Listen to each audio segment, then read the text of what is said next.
এতিয়া মই এটা ভাল খবৰ দিওঁ, জুলাই মাহত আমাৰ পুলিচৰ ইণ্টাৰভিউ হ'ব আৰু পোষ্ট অলপ মই বঢ়াই দিম, হ'ব?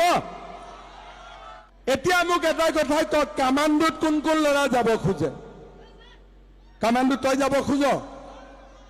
আৰু পুলিচত কোন কোন যাব খোজে? তহঁতি ৰেডি? আৰু কোন কোন যাব খোজে? আচ্ছা, ছোৱালী পুলিচত যোৱা আছে নে নাই? তহঁতিও যাব খোজ? ঠিক আছে, হা? তই যাবি? দৌৰি আছ? ঠিক আছে। এতিয়া মই এটা ভাল খবৰ দিওঁ, জুলাই মাহত আমাৰ পুলিচৰ ইণ্টাৰভিউ হ'ব আৰু পোষ্ট অলপ মই বঢ়াই দিম, হ'ব? আৰু এই বছৰ 1 লাখ চাকৰি দিয়াটো হৈ গ'ল।